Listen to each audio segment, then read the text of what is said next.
Assalamualaikum warahmatullahi wabarakatuh. Halo teman-teman, perkenalkan nama saya Diana Octavia, mahasiswa semester 4 jurusan akuntansi di Fakultas Ekonomi dan Bisnis Universitas Bina Insan Lubuk Linggau. Untuk memenuhi tugas akhir mata kuliah akuntansi keuangan menengah 2, saya akan mempresentasikan salah satu materi yang saya pelajari selama 1 semester ini, yaitu tentang investasi jangka pendek. Teman-teman tahu nggak? Ternyata perusahaan yang memiliki keuangan yang kuat juga menghadapi masalah loh, yaitu masalah pada kelebihan uang kas yang tidak akan dapat menghasilkan pendapatan. Nah, kelebihan uang kas yang tidak akan dapat menghasilkan pendapatan ini dimanfaatkan oleh perusahaan untuk diinvestasikan agar mendapatkan keuntungan. Karena masa tidak digunakannya kas itu relatif pendek, jadi investasi yang dibutuhkan juga investasi jangka pendek. Sebelumnya teman-teman tahu nggak apa itu investasi jangka pendek? Jadi, investasi jangka pendek adalah investasi yang bersifat sementara atau kurang dari 1 periode akuntansi. Nah, 1 periode akuntansi itu adalah 1 tahun ya. Jadi, investasi ini bersifat sementara atau kurang dari 1 tahun. Dan investasi ini bisa segera dicairkan apabila perusahaan membutuhkan kas. Investasi jangka pendek ini biasanya dilakukan dalam bentuk tabungan, deposito berjangka, sertifikat bank, dan sekuritas atau surat-surat berharga seperti saham dan obligasi. Pada kesempatan kali ini, saya akan membahas investasi jangka pendek khusus pada sekuritas atau pada obligasi dan saham ya teman-teman. Baiklah, yang pertama saya akan membahas tentang investasi jangka pendek pada saham. Saham yaitu sekuritas yang menggambarkan atas kepemilikan perusahaan, atau bisa dikatakan orang yang beli saham atau pemegang saham itu adalah orang yang turut memodali perusahaan yang menjual saham. Nah, apa sih yang diperoleh oleh pemegang saham ini? Pemegang saham itu akan memperoleh laba dari perusahaan yang ia beli sahamnya, yaitu berupa laba dividen. Nah, teman-teman, itu ya tadi pengertian tentang saham dan apa sih yang diperoleh oleh pemegang saham. Jadi selanjutnya langsung aja kita bahas tentang pencatatan akuntansi dalam investasi jangka pendek saham. Langsung aja kita bahas tentang pencatatan akuntansinya ya. Ada 3 pencatatan akuntansi dalam saham. Yang pertama adalah pada saat pembelian saham. Pada saat perusahaan membeli saham, itu berarti perusahaan mengeluarkan kas kan dan memperoleh saham. Jadi pencatatan akuntansinya adalah mendebitkan saham dan mengkreditkan kas. Karena pada saat kas berkurang, itu posisinya di kredit. Yang kedua adalah pencatatan akuntansi pada saat penjualan saham. Pencatatan akuntansinya adalah mendebitkan kas dan mengkreditkan saham dan laba. Kenapa posisi kas ada di debit? Karena pada saat menjual perusahaan itu memperoleh kas kan. Jika kas bertambah itu posisinya ada di kredit. Dan sahamnya ketika dijual itu kan berkurang kan karena diberikan kepada pembeli saham. Jadi posisi sahamnya ada pada kredit. Yang ketiga adalah pencatatan akuntansi pada saat memperoleh dividen. Ketika dividen itu baru diumumkan dan perusahaan belum menerima dividen itu, jurnalnya atau pencatatan akuntansinya adalah mendebitkan piutang dividen dan mengkreditkan pendapatan dividen. Nah, pada saat perusahaan sudah menerima dividen itu dalam bentuk kas, itu pencatatan akuntansinya adalah mendebitkan kas dan mengkreditkan piutang dividen. Selanjutnya kita bahas tentang investasi jangka pendek sekuritas pada obligasi. Obligasi yaitu instrumen keuangan yang diterbitkan oleh perusahaan pembuat surat berharga yang besarnya nilai utang tersebut dibayarkan kepada pemegang surat atau kreditur pada saat jatuh tempo dan disertai biaya bunga yang dibayarkan secara berkala.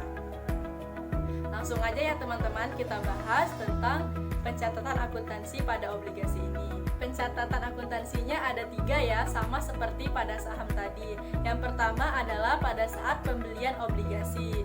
Pencatatan akuntansinya sama dengan saham tadi, hanya saja pada posisi debit itu investasi jangka pendek obligasi, atau di debitnya itu obligasi dan di kreditnya itu kas, sama dengan pada saham tadi. Yang kedua adalah pada saat menjual obligasi. Pada saat menjual obligasi, pencatatan akuntansinya adalah mendebitkan kas dan mengkreditkan obligasi, karena pada saat menjual obligasi berarti perusahaan menerima kas kan, jadi kas bertambah di posisi debit.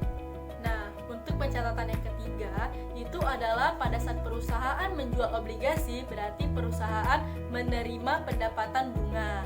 Pencatatan akuntansinya adalah mendebitkan kas dan mengkreditkan pendapatan bunga. Baiklah teman-teman, untuk lebih memahami pada pembahasan tentang investasi jangka pendek, sekuritas, obligasi, dan saham ini, ada baiknya kita langsung saja mengerjakan contoh soalnya ya. Oke teman-teman, langsung aja ya kita bahas contoh soalnya. Yang pertama ini contoh soal investasi jangka pendek pada sekuritas saham. Pada 1 Mei 2018, PT Dopia membeli 10.000 lembar saham PT Mahtama dengan nilai nominal saham Rp4.000 per lembar. Saham dibeli dengan kurs 102%. Biaya yang dikeluarkan adalah komisi broker, pajak, dan administrasi senilai Rp1.375.000. Kemudian pada tanggal 1 November 2018, PT Dopia menjual saham PT Mahtama sebanyak 10 lembar dengan kurs 115%.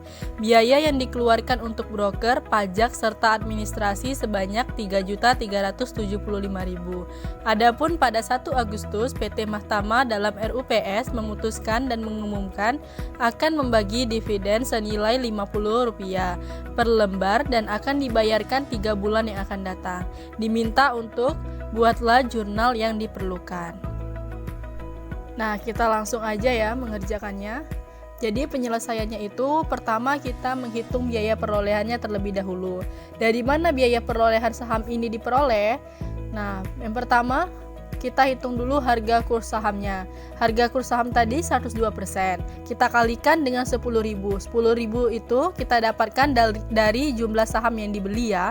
Terus dikalikan lagi dengan Rp4.000 harga per lembar saham.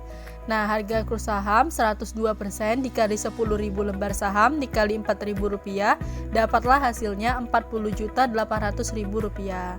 Ditambahkan dengan biaya komisi, pajak, dan administrasi sebesar Rp1.375.000. Jadi, biaya perolehan saham adalah sebesar Rp42.175.000. Nah, yang kedua penyelesaiannya kita menghitung harga penjualan. Pertama kita hitung dulu harga kurs sahamnya ya. Pada saat PT Dopia ini akan menjual saham, harga kursnya itu 115%. Jadi 115% dikalikan dengan 10.000 lembar saham yang dijual dikali dengan Rp4.000 harga sahamnya, dapatlah Rp46 juta. Dikurangkan dengan biaya komisi, pajak, dan administrasi sebesar Rp3.375.000. Jadi penjualan bersihnya adalah Rp42.625.000. Nah, penjualan bersih tadi kita kurangkan dengan harga perolehan sebesar Rp42.175.000. Hasilnya adalah laba penjualan saham. Jadi laba penjualan saham ini kita peroleh dari selisih penjualan bersih dan harga perolehan ya teman-teman. Penyelesaian yang selanjutnya adalah kita menghitung penerimaan dividen.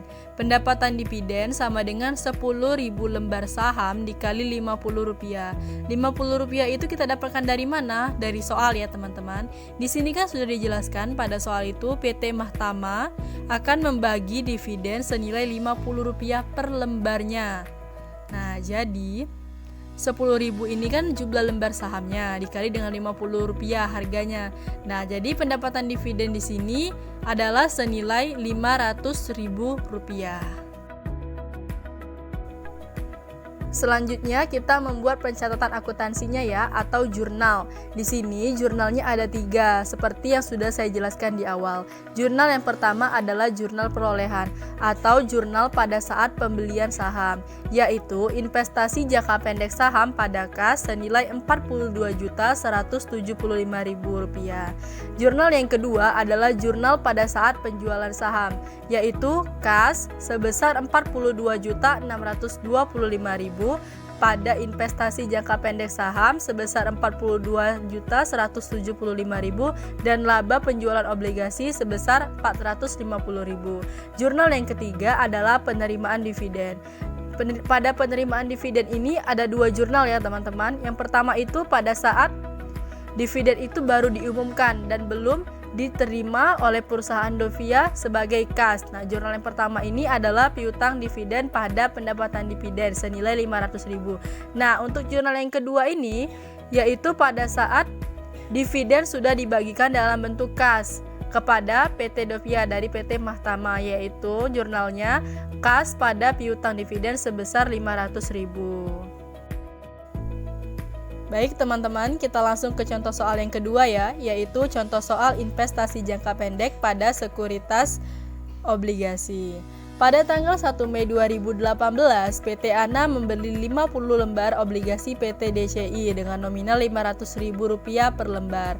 Obligasi dibeli dengan kurs 98%, bunga 18% dan dibayar tiap semester, yaitu 1 Mei dan 1 November.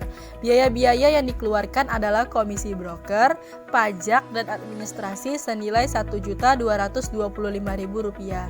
Kemudian pada 1 November 2018, PT ANA menjual obligasi PT DCI sebanyak 50 lembar dengan kurs 110%. Biaya-biaya yang dikeluarkan untuk broker, pajak, serta administrasi adalah sebanyak Rp1.375.000. Diminta untuk membuat jurnal yang diperlukan. Nah teman-teman, kita langsung aja ke penyelesaiannya ya. Yang pertama kita menghitung biaya perolehannya terlebih dahulu. Bagaimana cara menghitung biaya perolehannya? Menghitung biaya perolehannya ini sama dengan kita menghitung biaya perolehan pada saham tadi, hanya saja berbeda nominalnya saja. Jadi yang pertama kita hitung dulu harga kurs obligasinya. Harga kursnya 98%, kita kalikan dengan 50. 50 itu jumlah lembar obligasi yang dibeli ya. Terus kita kalikan dengan Rp500.000, yaitu harga per lembar obligasinya. Jadi hasilnya adalah Rp24.500.000. Selanjutnya kita tambahkan dengan biaya komisi, pajak dan administrasi sebesar Rp1.225.000. Dapatlah biaya perolehan obligasi sebesar Rp25.725.000. Selanjutnya kita menghitung harga penjualan. Bagaimana cara menghitung harga penjualannya? Sama seperti kita menghitung harga penjualan pada saham tadi ya teman-teman. Jadi yang pertama kita hitung dulu harga kurs obligasi ya. Harga kurs obligasinya 110% dikali 50 lembar obligasi dikali dengan Rp500.000 harga per lembar obligasinya. Loh, kok kursnya 110%? Ya, ini 110% kita peroleh dari soal ya teman-teman. Di soal itu kan dijelaskan kurs pada saat PT ANA ini menjual obligasinya adalah 110%. Jadi harga kurs 110% kita kalikan dengan 50 lembar jumlah obligasi dikali dengan Rp500.000 harga per lembar obligasi, dapatlah hasilnya Rp27.500.000. Selanjutnya kita kurangkan dengan biaya komisi, pajak dan administrasi sebesar Rp1.375.000. Diperolehlah penjualan bersih sebesar Rp26.125.000. Selanjutnya penjualan bersih ini kita kurangkan dengan harga perolehan yaitu sebesar Rp25.725.000. Hasil dari penjualan bersih dikurang dengan harga perolehan ini atau selisih antara keduanya adalah laba penjualan obligasi sebesar Rp400.000. Nah, untuk yang ketiga atau yang terakhir kita menghitung pendapatan bunga obligasi ya teman-teman. Kalau tadi di saham kita menghitung pendapatan dividen, kalau di obligasi berbeda lagi, kita menghitung pendapatan bunga. Nah, pendapatan bunga obligasi ini diperoleh dari 18%. 18% ini diperoleh dari mana? 18% adalah bunganya. Bunganya itu 18% kita dapat dari soal ya. Terus dikali 6/12. Loh, kok 6/12? Jadi di soal tadi kan udah dijelaskan kalau obligasi ini bunganya dibayarkan per 1 semester, yaitu 1 Mei dan 1 November. 1 Mei sampai 1 November. Nah, dari 1 Mei ke 1 November itu adalah 6 bulan. Jadi yang 18% ini ternyata untuk 1 tahun, teman-teman. Dan ternyata di sini kita menghitung yang untuk setengah tahunnya, jadi 6 bulan. 6 dibagi 12 ya. Terus kita kalikan dengan 50. 50 itu jumlah lembar obligasinya. Kita kalikan dengan 500.000 harga per lembar obligasinya. Jadi 18% dikali 6 per 12 dikali 50 dikali 500.000 sama dengan 2.500.000 rupiah. Oke, selanjutnya adalah bagaimana pencatatan akuntansinya atau pembuatan jurnalnya. Jurnal pada obligasi ini juga ada 3 ya teman-teman, sama seperti saham tadi dan juga sudah saya jelaskan di awal. Yang pertama kita buat jurnal perolehannya dulu. Perolehan atau jurnal pada saat pembelian, yaitu investasi jangka pendek obligasi pada kas sebesar 24.500.000. 24.500.000 tadi kita peroleh dari nilai perolehannya ya, atau biaya perolehannya. Jadi selanjutnya yaitu jurnal penjualan. Jurnal penjualannya kas sebesar Rp26.125.000 pada investasi jangka pendek obligasi sebesar Rp25.725.000 dan laba penjualan obligasi sebesar Rp400.000. Jadi laba penjualan obligasinya ini adalah selisih dari kas dan investasi jangka pendek obligasi ya. Nah, yang selanjutnya yang terakhir adalah jurnal pendapatan bunga obligasi. Jurnalnya hanya 1 ya, berbeda dengan pendapatan dividen tadi. Nah, untuk jurnalnya adalah kas pada pendapatan bunga obligasi sebesar Rp2.500.000 ya. Itulah tadi teman-teman contoh soal investasi jangka pendek pada sekuritas, saham dan obligasi. Nah teman-teman, setelah melihat contoh soal tadi, semoga bisa membuat kita lebih paham ya tentang investasi jangka pendek pada sekuritas, yaitu obligasi dan saham. Teman-teman, semoga video yang saya buat ini bisa bermanfaat untuk teman-teman dan untuk diri saya pribadi, serta bisa menjadi referensi untuk kita apabila pada suatu hari nanti kita membuat perusahaan dan kita ingin melakukan investasi jangka pendek. Terima kasih teman-teman atas perhatiannya. Apabila ada kesalahan, saya mohon maaf ya. Kepada Allah saya mohon ampun. Saya akhiri. Wassalamualaikum warahmatullahi wabarakatuh. Dadah.